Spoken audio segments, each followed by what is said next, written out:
Motivational story यानी ऐसी कहानी जिसे पढ़कर हमारे अंदर जागरूकता आ जाती है, हमारा मन प्रफुल्लित हो जाता है या मुश्किलों के सामने लड़ने की ताकत आती है। हर किसी के जीवन में मुश्किलें आती है, परंतु हमें कभी भी हार नहीं माननी चाहिए। इसी प्रकार इस ब्लॉग में हम छात्रों के लिए प्रेरक कहानी हिंदी में बताएंगे, जिसे पढ़कर आपके अंदर एक अलग प्रकार की जागरूकता आ जाएगी। तो चलिए दोस्तों, हमारे चैनल को लाइक करें, सब्सक्राइब करें और इस बेल आइकन को प्रेस जरूर करें। एक समय की बात है, एक राज्य में एक प्रतापी राजा राज करता था। एक दिन उसके दरबार में एक विदेशी आगंतुक आया और उसने राजा को एक सुंदर पत्थर उपहार में दिया। राजा वह पत्थर देख बहुत प्रसन्न हुआ।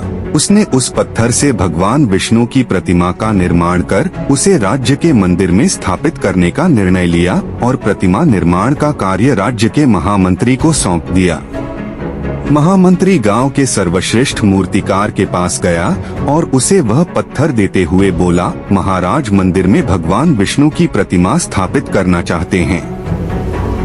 7 दिवस के भीतर इस पत्थर से भगवान विष्णु की प्रतिमा तैयार कर राजमहल पहुंचा देना। इसके लिए तुम्हें 50 स्वर्ण मुद्राएं दी जाएंगी। 50 स्वर्ण मुद्राओं की बात सुनकर मूर्तिकार खुश हो गया और महामंत्री के जाने के उपरांत प्रतिमा का निर्माण कार्य प्रारंभ करने के उद्देश्य से अपने औजार निकाल लिए। अपने औजारों में से उसने एक हथौड़ा लिया और पत्थर तोड़ने के लिए उस पर हथौड़े से वार करने लगा, किंतु पत्थर जस का तस रहा। मूर्तिकार ने हथौड़े के कई वार पत्थर पर किए, किंतु पत्थर नहीं टूटा। 50 बार प्रयास करने के उपरांत मूर्तिकार ने अंतिम बार प्रयास करने के उद्देश्य से हथौड़ा उठाया, किंतु यह सोचकर हथौड़े पर प्रहार करने के पूर्व ही उसने हाथ खींच लिया कि जब 50 बार वार करने से पत्थर नहीं टूटा तो अब क्या टूटेगा।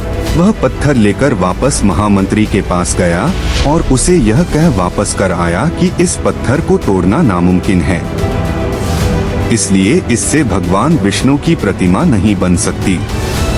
महामंत्री को राजा का आदेश हर स्थिति में पूर्ण करना था, इसलिए उसने भगवान विष्णु की प्रतिमा निर्मित करने का कार्य गांव के एक साधारण से मूर्तिकार को सौंप दिया।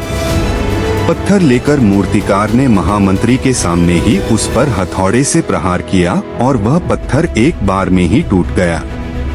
पत्थर टूटने के बाद मूर्तिकार प्रतिमा बनाने में जुट गया।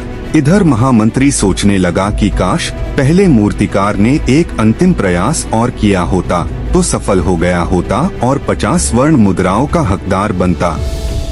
मित्रों, हम भी अपने जीवन में ऐसी परिस्थितियों से दो चार होते रहते हैं। कई बार किसी कार्य को करने के पूर्व या किसी समस्या के सामने आने पर उसका निराकरण करने के पूर्व ही हमारा आत्मविश्वास डगमगा जाता है और हम प्रयास किए बिना ही हार मान लेते हैं। कई बार हम 1-2 प्रयास में असफलता मिलने पर आगे प्रयास करना छोड़ देते हैं, जबकि हो सकता है कि कुछ प्रयास और करने पर कार्य पूर्ण हो जाता या समस्या का समाधान हो जाता। यदि जीवन में सफलता प्राप्त करनी है तो बार बार असफल होने पर भी तब तक प्रयास करना नहीं छोड़ना चाहिए जब तक सफलता नहीं मिल जाती।